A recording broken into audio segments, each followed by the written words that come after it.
Disneyland in Anaheim, California is the original Disney resort, featuring 2 different theme parks with a total of 52 rides. In this video, I'll be ranking every ride at both Disneyland and Disney's California Adventure from worst to best. For more videos like this, be sure to subscribe, and let's get this list started with number 52, Goofy's Sky School. I had a hard time deciding if this ride truly deserved the bottom spot. At the end of the day, it is a roller coaster, which makes it more thrilling and more complicated than many of the flat rides we're about to discuss. However, this attraction has a problem that none of those other rides have. It's straight up uncomfortable. There are some rides that can be a bit rough at times, but Goofy Sky School is miserable for the entire duration. These Wild Mouse coasters are known for their intense side-to-side motion, which can be fun if it has a spinning ride vehicle. Unfortunately, Goofy Sky School does not, which means you're often slamming into the person you're riding with, which is awkward at best and painful at worst. When you aren't hitting those turns, the ride does have some fun moments. The drops aren't super intense, but the speed you hit on them does add a bit of thrill.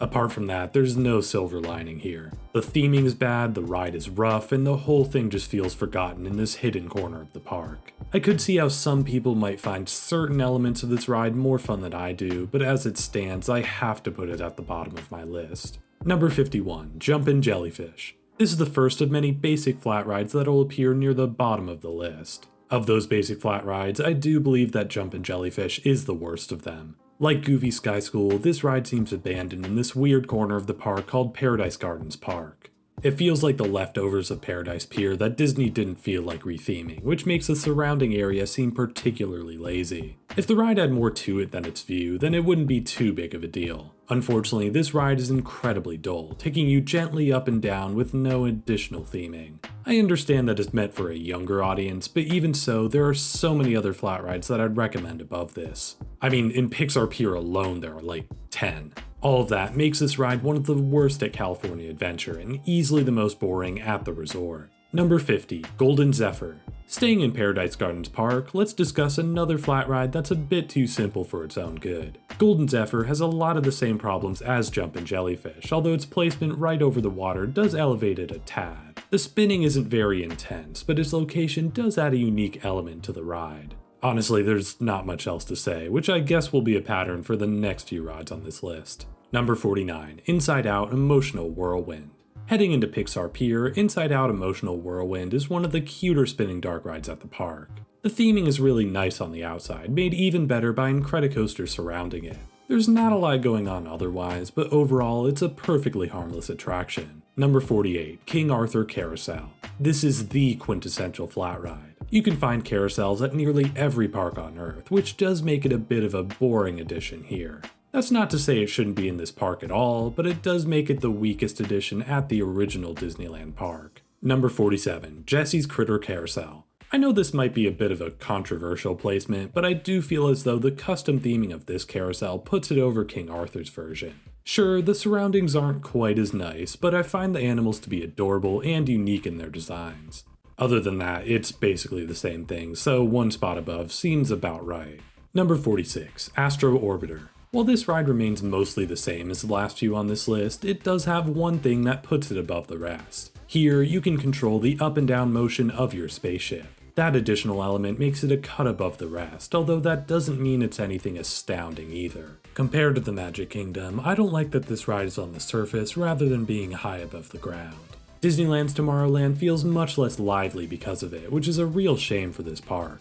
Still, Astro Orbiter is a perfectly fine ride that does its job in the park's lineup. Number 45, Dumbo the Flying Elephant. This is essentially the exact same thing as Astro Orbiter, apart from it having better surroundings and better theming. I wish I had more to say about it, but there's not really much to add. Despite it being so basic, it's an iconic attraction that needs to be at every Disney park. Number 44, Davy Crockett's Explorer Canoes. If I had to guess, I'd assume most people have this pretty low on their lists. While I'd understand why, there are some good things here that balance out the bad. For example, I can't think of another theme park that has real canoes you can row. These are actual freestanding boats, which means you can control them by using your paddle. That makes the experience pretty taxing, even as you take breaks every once in a while. From my experience, the cast members are fully aware of that, with the one on my boat embodying a similar attitude to the employees at Fast and Furious Supercharged. Basically, this ride sucks and we know it. Having that cast member on board does improve the ride, along with having some great views of the river. It's possible the novelty would wear off if this were my local Disney park, but as a tourist, I thought it was a fun change of pace. Number 43, Silly Symphony Swings. Before I discuss the ride itself, I need to mention an unfortunate piece of false marketing. While Disney claims that the symphony on these swings is silly, I'm sad to say that the music on this ride is pretty mundane. It's really disappointing to see Disney stoop this low, but I hope they can learn from this mistake and improve in the future. Anyways, apart from that, the ride is alright. Having the seat hang on with only a few metal chains makes it feel more intense than it actually is. I'm sure it's perfectly safe, but on the surface it can seem kinda scary. On top of that, the swinging motion is much more intense than the last few rides on this list, which makes it one of the better flat rides at California Adventure. All we need now is for that symphony to be sillier, and it's basically a perfect ride.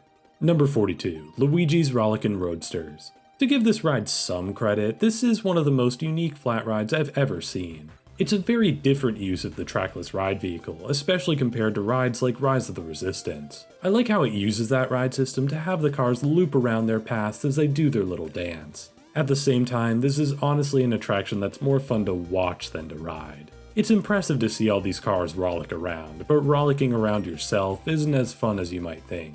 That boils down to these ride vehicles not having any sort of motion base, which limits the movement of the ride and makes it less fun. It's still a good time, but not quite as good as you'd expect for an attraction with wait times as long as this. Number 41, Mater's Junkyard Jamboree. While this is a much less unique attraction, to me it's a lot more fun to ride. The feeling of being whipped around is surprisingly intense, which is what puts it above Luigi's Rollickin' Roadsters on this list. I like the theming more too, with the surrounding area taking on a fun junkyard vibe. Even if it's not the craziest thing out there, it is a fun ride that helps support the rest of the lineup at California Adventure. Number 40, Pixar Pal Around Non-Swinging. I know this might seem like a bit of a cheat, but I do think the swinging version is a different enough experience to be called a separate ride. The non-swinging car is far more relaxing, focusing on offering great views rather than throwing you around. Those views are ruined by some ugly metal gates, which should have been replaced with a clear plastic or glass. Otherwise, this is a perfectly fine Ferris wheel, and one that adds a lot to the aesthetic of Pixar Pier. Number 39, Mad Tea Party.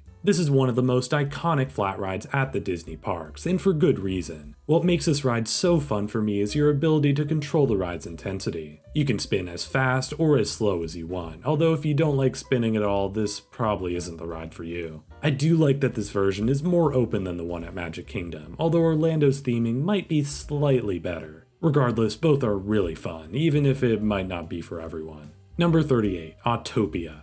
I think many people trash talk this ride because of how much space it takes up, and while I do kind of wish it would be replaced, I can almost understand why it still exists. It's like a more tame go-kart track, with a rail preventing you from straying too far off the path.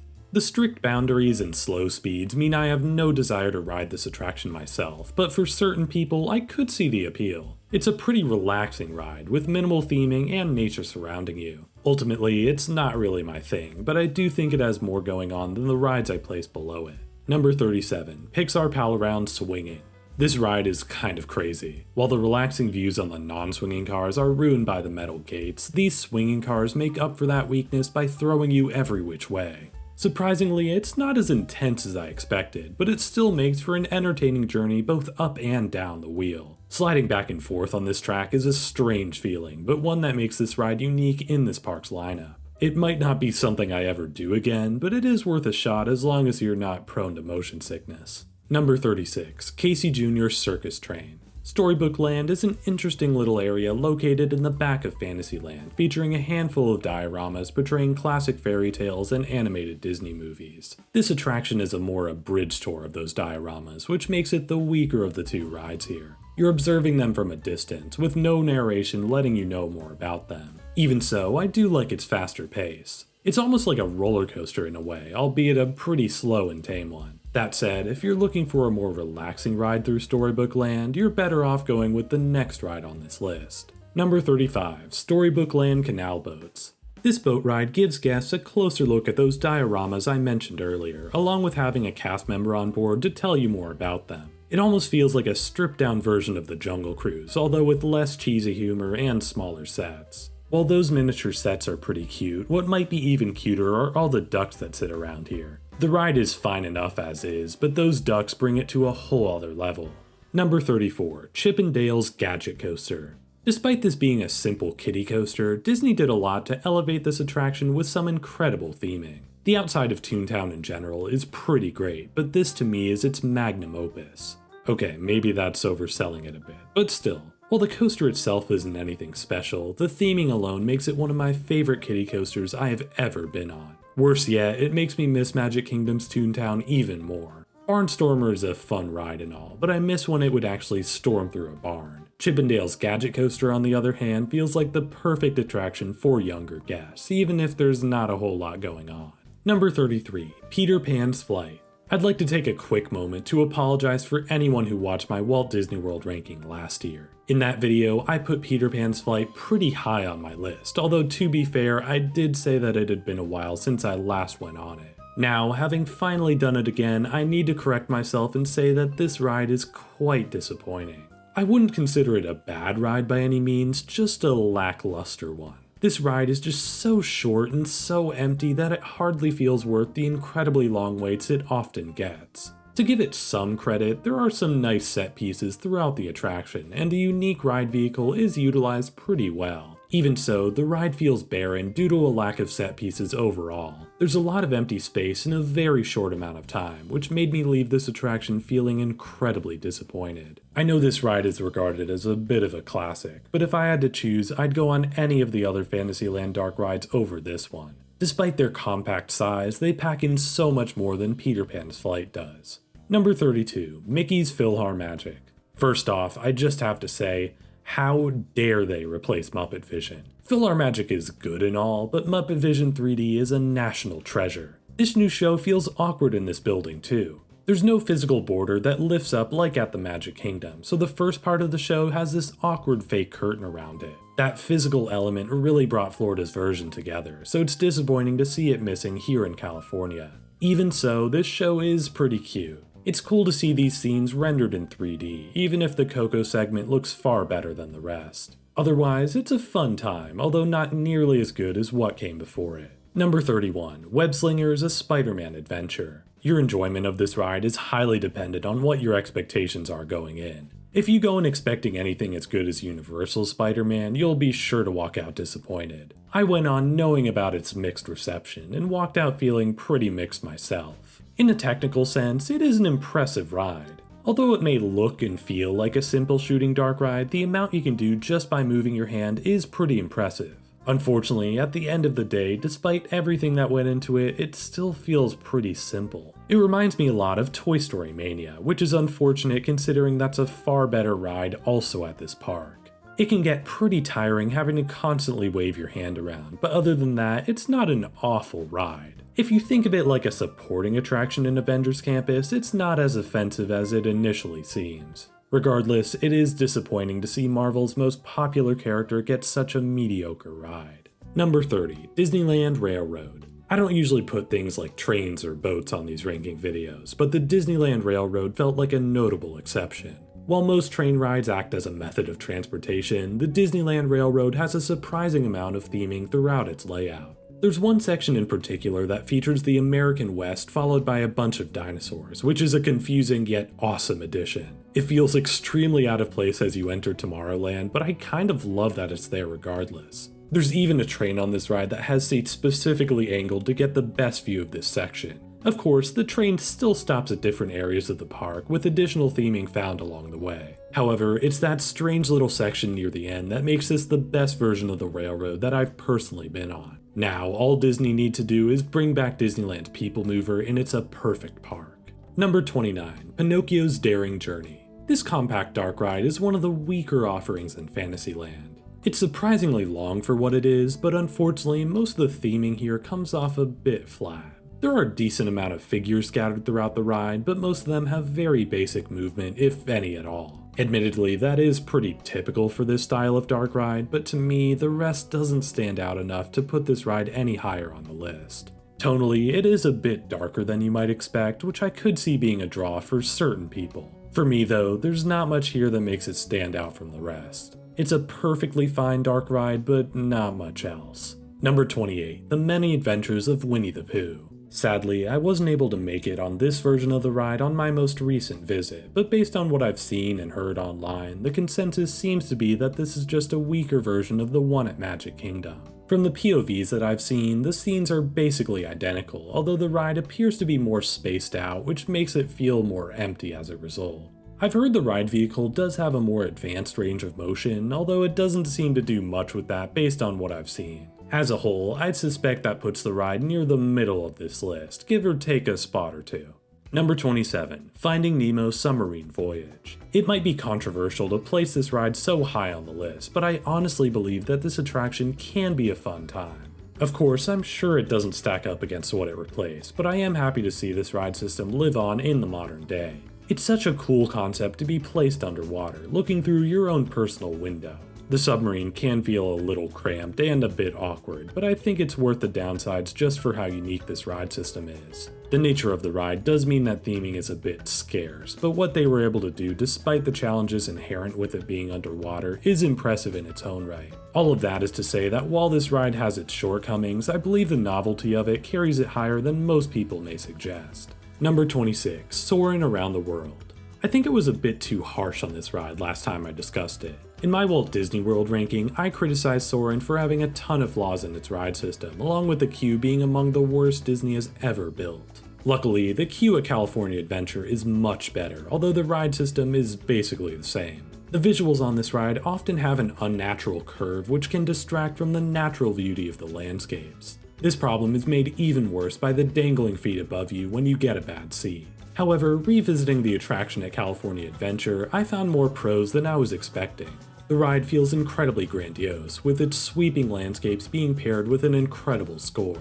Additional effects like wind and scents help elevate the experience, even if those effects were later perfected by rides like Avatar Flight of Passage. In the end, while this ride does have its flaws, it's still a solid simulator and one of the better attractions at California Adventure. Number 25, Millennium Falcon Smuggler's Run. This is another simulator ride that I've been critical of in the past. While the theming is great and the simulation is intense, I find there to be a few issues with this ride that make it a mixed bag. First, the engineering and gunner rolls are tremendously dull. The pilot seat can be a lot of fun, but you're not guaranteed to get it unless you're with a big group. Otherwise, you're aimlessly pressing buttons for basically the entire ride. The other big issue with this ride is how dull the single scenario is.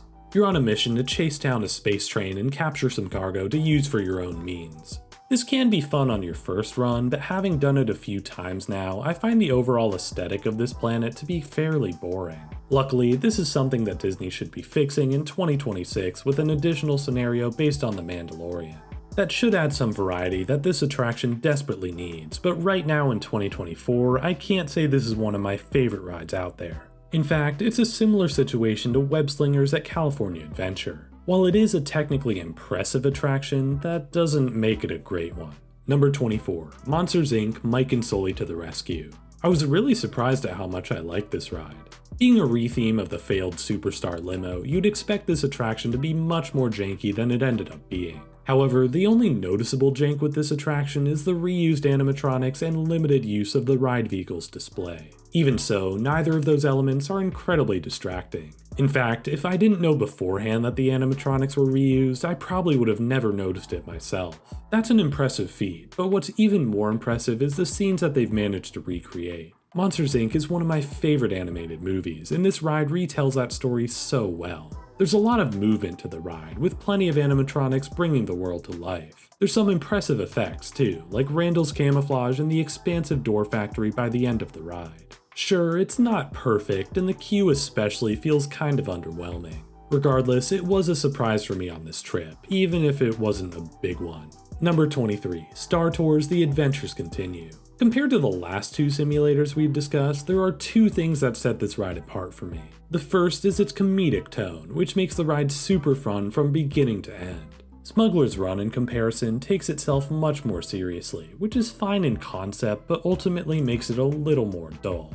The second thing that sets Star Tours apart is its wide variety of scenarios. The ride takes you through 3 different scenes, which can be switched out and randomized with each ride. There are a total of 54 combinations, which makes this ride a joy to revisit. While it might not be the most impressive attraction on paper, the personality this ride has makes it a bit of a guilty pleasure. It's still a pretty basic simulator, but it's a really fun one at that. Number 22, Grizzly River Run. This ride is basically just a better version of Animal Kingdom's Kali River Rapids. Both of these rides have more of a focus on nature, as opposed to the cartoony theming of rides like Popeye and Bluto's Bilge-Rat barges. I can respect the attempt to keep these rides more grounded, although I have to admit I prefer the style of Popeye's over the both of them. What really brings down Kali River Rapids for me is the lack of anything that draws your attention. I appreciate its attempt to tell a story through the natural environment, but ultimately it's ineffective at both telling that story and being a good ride. Grizzly River Run, on the other hand, at least succeeds at being a good ride. The theming is far more dynamic, although there's a level of realism that has to be given up to allow that to happen. I mean, there's a mountain that's shaped like a bear. That isn't a bad thing though. That theming makes it a far more enjoyable and unique ride, especially when paired with all of the opportunities to get wet on the attraction. While it doesn't quite stack up to the best raft ride I've ever done, Grizzly River Run still manages to be a pretty good time. Number 21, Jungle Cruise. This has always been one of my favorite Disney classics, although I have to admit Orlando's version is a tad better. The temple scene on that ride adds an element of mystery to what is otherwise a purely comedic attraction. Without that, the ride feels a bit one note. The skippers and their jokes are what make the Jungle Cruise what it is, but after a certain amount of rides, you kinda get the idea. I guess the same could be said about any of the other rides on this list, but these remaining 20 have a little more to offer that makes them more engaging to me personally. As for this ride, it's one that I rarely revisit, but enjoy each time I do. Number 20, Walt Disney's Enchanted Tiki Room. Barely cracking the top 20, Walt Disney's Enchanted Tiki Room is a show that grows on me each time I come back. I love how nearly every element of the room comes to life in ways that you might not expect when you first come in. The orchids, the totem poles, and even the world outside burst with energy as the show marches on. I think this version is even better than Florida's too, with its central fountain making certain moments really shine. The pre-show is a bit weaker, but otherwise I'd say this is the definitive version of this attraction. Whether you're in Florida or California, this is an iconic show and one of the best at both resorts. Number 19, The Little Mermaid Ariel's Undersea Adventure. When it comes to Disney's collection of dark rides, this is one I'd put near the middle of the list. However, when stacked up to the entire collection of Disney rides, I do think it's pretty solid. There's a lot of great theming throughout this ride, and while some of it may look a bit strange and out of date, most of it helps to create this fun and colorful world. The music helps a lot too, with some of the best Disney songs from any Disney movie. My main gripe with this ride is its abrupt ending, which fails to provide any sort of conclusive moment. Paired with California's weaker queue compared to Orlando, this placement for this ride seems about right to me. It's a good supporting attraction at California Adventure, but it does have its flaws too. Number 18, Mr. Toad's Wild Ride. While the compact nature of most Fantasyland dark rides can be seen as a weakness, Mr. Toad's Wild Ride turns that weakness into a strength. The ride genuinely feels wild, with hairpin turns and small cramped set pieces. Those sets can seem a bit flat, but that really helps to achieve the wild feeling that I discussed earlier. You traverse so many different environments, concluding with the notorious ending where Mr. Toad goes to hell. No exaggeration, that is actually what happens. I can't place this ride too high up because of its basic theming, but it is a lot more fun than it looks like on the surface. If you've never done this ride yourself, I'd give it a spin next time you visit Disneyland. Number 17, Buzz Lightyear's Astro Blasters. Unfortunately, I completely suck at these classic shooting dark rides, but I'll try not to let that affect my opinion too much. Buzz Lightyear's Astro Blasters is one of the better shooting dark rides out there, with the ability to control your car making the ride feel totally unique. It may not be the most convenient ride system, but it is one that separates this ride from others that I've done. In terms of downsides, the theming is a little mundane and certainly a bit dated as well. Regardless, there's some fun to be had here, even if it is the weaker shooting dark ride themed to Toy Story. Number 16, Snow White's Enchanted Wish. This recently refurbished dark ride feels noticeably newer than the other Fantasyland attractions, which I guess makes a lot of sense. There's some effects here that are genuinely impressive, even with the ride taking on a more basic approach with its theming. Yes, the ride isn't as scary as what came before it, but considering that this is a Disney park, I think that makes a lot of sense. Either way, it's a better option than what happened at Magic Kingdom, where the ride was replaced with a collection of meet and greets instead. That considered, I'm glad this ride exists in some form at Disneyland. Even if it's not the scary original, it is a good ride and one that adds a lot to Fantasyland. Number 15, Alice in Wonderland. What differentiates this ride from most of the other Fantasyland dark rides is its relative size in comparison. While most of the dark rides in this land are incredibly small, I'd say this ride is refreshingly medium. That allows the attraction to achieve a whole lot more, with more figures, more theming, and even an outdoor section. That outdoor section doesn't have a lot going on, but I at least like that it's there. The indoor sections are far better in comparison, which is what puts this ride so high up on my list. It's not a headliner at the park or anything like that, but it is one of the better supporting attractions in Disneyland's lineup. Number 14, It's a Small World. If you've seen my Walt Disney World ranking, you'll know that I was originally a bit mixed on this attraction. It's a Small World at the Magic Kingdom feels very empty, which emphasized some of the other problems I had with the concept of the ride. However, after riding the versions found at Disneyland and Disneyland Paris, I realized that Magic Kingdom's version is the real problem here. The versions at California and Paris are so full of life, with great theming throughout the ride and fantastic facades on the outside. I'll admit Disneyland's isn't quite as good as the version found at Disneyland Paris, but I'd certainly place it squarely in second place when it comes to the small worlds I've done. I understand why the infectious optimism of the attraction might be unsettling or at the very least annoying to some. For me though, I find the ride to be a cute addition to the Disneyland Resort. Number 13, Roger Rabbit's Cartoon Spin. I was shocked from the moment I stepped into this attraction. Not to spoil my upcoming ranking of the best ride queues in the world, but this is one of the best ride queues in the world. It perfectly captures the grimy aesthetic of the film it's based on, and manages to be shockingly dense despite the little amount of space it takes up. The ride itself continues that same level of theming, although it does feel a bit more empty in comparison. The theming is still really good, don't get me wrong. There's some cool effects that manage to utilize its cartoon theming pretty well, but the use of mirrors and plain-looking floors take away from that overall aesthetic. Luckily, the ride makes up for that slight downturn in theming with the ability to spin your ride vehicle. On my single ride, we weren't quite able to get the hang of it, but when we did manage to spin the car, it did make the ride feel a little more chaotic.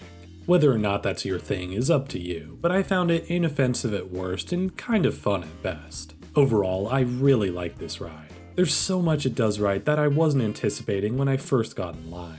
If you're a fan of the film like I am, you've got to check this out if you ever visit this park. Number 12, Toy Story Midway Mania. On the surface, this ride may seem a little basic. That's because, well, it is. At the end of the day, it's a simple shooting dark ride with a bunch of screens and not much else going on. Despite that simplicity, Toy Story Midway Mania manages to perfect nearly every element that went into it. The physical sensation of shooting your blaster is so satisfying, and each scene has a slightly different dynamic depending on the object you're throwing. It's those small touches that keep the ride engaging for the entire duration. In fact, no other shooting dark ride I've ever been on even comes close to being as addicting as this is. In terms of flaws, the queue is a small downgrade compared to Hollywood Studios, but otherwise this is still the same great ride.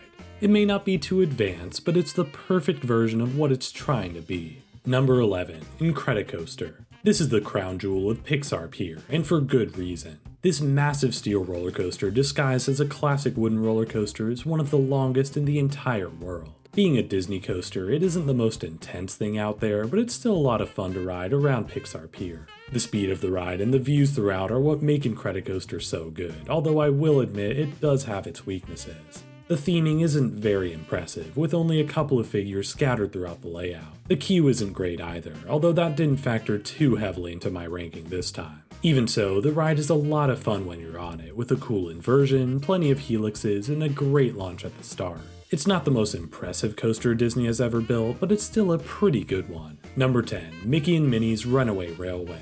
I've talked about my love for this ride plenty of times on this channel. The bright and cheery aesthetic is perfectly rendered through the use of projection mapping and trackless ride vehicles. It genuinely feels like you've jumped into a cartoon, which I guess makes sense considering the pre-show. The queue here is so much better than Florida's too. It's like a museum of Mickey memorabilia, with tons of references and hilarious sight gags. The ride itself keeps up that level of theming, taking you on a crazy journey through the world of Mickey Mouse. In terms of flaws, I'll admit the theming can feel a bit flat at times. Not to mention, the lack of emotion base on your ride vehicle can make certain moments a bit underwhelming. Even so, this is one of my favorite rides that Disney has ever created. It's a pure joy from start to finish, made even better by its location here at Disneyland. Number 9. Radiator Springs Racers. This might just be the best looking facade Disney has ever created. The rockwork looks gorgeous and absolutely massive, really setting the scene for the remainder of Cars Land. That facade is by far my favorite part of this attraction, although the rest of the ride is pretty great too. The dark ride portion has some impressive animatronics and nice surroundings, although the story doesn't seem quite as focused as it should be. While the idea is that you're preparing for a big race, for the most part it feels as though you're just stalling until that race begins. Not only that, but this ride system doesn't feel as well utilized here compared to how it's used in Test Track. That ride really takes advantage of the speed and turns your vehicle can achieve, while on here you're really just messing around. Regardless, the better theming of Radiator Springs Racers still puts it above Test Track for me, leading up to when the race actually begins. The outside portion of this attraction retains that beautiful backdrop I discussed earlier, along with some high-speed thrills that make this ride what it is. It's not as fast as the aforementioned Test Track, but considering the younger audience it's aiming for, I think that works just fine. Overall, while there's some weaknesses both inside and outside this attraction, it's still a really great one. Number 8. Guardians of the Galaxy Mission Breakout. I've been on quite the emotional journey with this attraction. A few years ago when I first visited this resort, I had never been on any Tower of Terror but the original. That led to disappointment when I realized this attraction was a truncated version of Florida's ride. The entire first half is cut off, leaving only the drop tower and a scene or two before it. Along with that, I felt like the upbeat theming of the ride seemed completely off, with the thrill and music not really meshing together. Now, in the current day, I'd say this ride is the best at California Adventure. I stand by some of my previous criticism though. The Tower of Terror clones are made worse because of their shortened length, along with the drops on this version feeling weaker when compared to Orlando. Apart from that, this ride is pretty great. It has some fantastic theming and a huge amount of thrill, with the tone recontextualizing the ride as something fun rather than something scary. I appreciate everything that was done to achieve that effect, including the controversial exterior of the attraction. Pair that with the awesome pre-show and great queue, and you have one of the best rides in the entire Disneyland Resort. It might not be as flawless as Orlando's original, but for what it's worth, I think this is a great Tower of Terror clone. Number 7. Haunted Mansion. I want to be completely transparent here and say that I did not get to ride Disneyland's version of the Haunted Mansion on my most recent visit. Unfortunately, the attraction has been closed for an extended period of time as Disney reworks the ride's queue. That being said, I have looked at a POV of this attraction and been on Orlando's version plenty of times. Of course, the two have their differences, but compared to something like Phantom Manor at Disneyland Paris, they do seem to be incredibly similar. All that said, feel free to take this ranking with a grain of salt, although if I had been on the ride, I'd guess that this would more or less be the right spot. As for the ride itself, the Haunted Mansion is obviously great. I love the cartoonishly spooky vibes and the memorable moments that bring that vibe to life. The ballroom is still my favorite scene, utilizing a deceivingly simple effect to create the illusion of ghosts roaming around. There are some other cool effects too, such as the Hatbox Ghost, who is made even better here because of his placement compared to Walt Disney World. Even so, I feel the Florida and California versions are about even, with Orlando's having more fleshed out scenes featuring effects that are only found in the queue of this version. Still, this is one of the best dark rides in the world, easily placing it within the top 10 on this list. Number 6. Big Thunder Mountain Railroad. This has always been one of my favorite Disney coasters, and that hasn't changed here at Disneyland. The theming and thrills are both great, with some surprising hills and a decent amount of animatronics. The rockwork is stunning, with the near-miss elements being among my favorite in the layout. Unfortunately, I would say that this is my least favorite version of the ride, with it feeling kind of cramped in this park's layout rather than interacting with the rivers of America. Although I guess we'll eventually have that problem here in Florida too. Even so, this is still a fantastic ride. In my opinion, Big Thunder Mountain is the best mine train ever created, which makes it one of the best rides at the Disneyland Resort too. Number 5. Indiana Jones Adventure. Out of all the attractions at Disneyland, this was the one I was most looking forward to revisiting. As I've mentioned before, I had visited this park a few years before I had this channel, and I remember this ride being among my favorites at the resort. Back then, it may have even been my literal favorite. Unfortunately, it has fallen down a bit in my rankings, although that doesn't mean it's not a near-perfect ride. This ride system is extremely intense, almost unusually so for a Disney ride. It feels like you're going much faster than you actually are, with the ride vehicle throwing you around like a ragdoll. All of the theming from the queue to the ride itself is immaculate, with the temple facade leading you into an attraction with some groundbreaking effects. Sadly, some of those effects don't seem to work, and I did find that certain moments of the ride felt emptier than I remembered. Even so, this is a phenomenal ride. I know some might put it even higher on this list, but all things considered, I think a top 5 placement is nothing to scoff at. Now, we'll just have to wait and see if Florida's Indiana Jones ride can top it.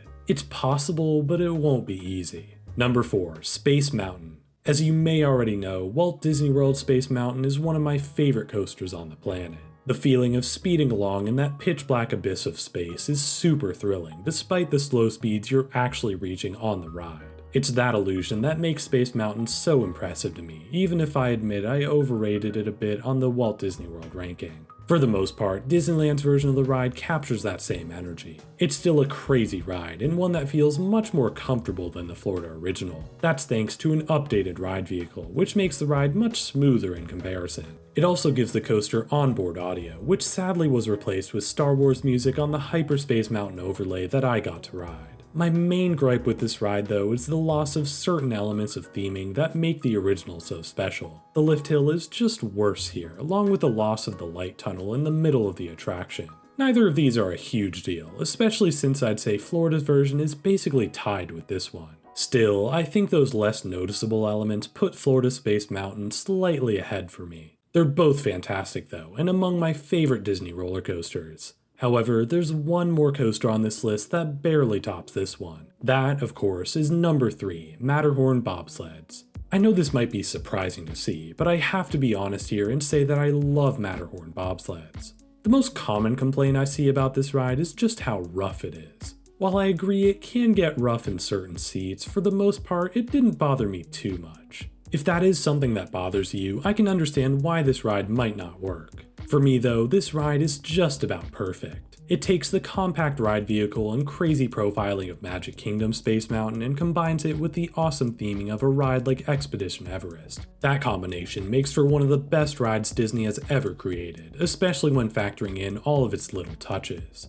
The splashdown segments are awesome, along with the crazy drops and turns as you make your way down the mountain. Along the way, you're able to spot a Yeti or two without flashing strobe lights in the background, which is a mind-blowing innovation that Walt Disney World should look into.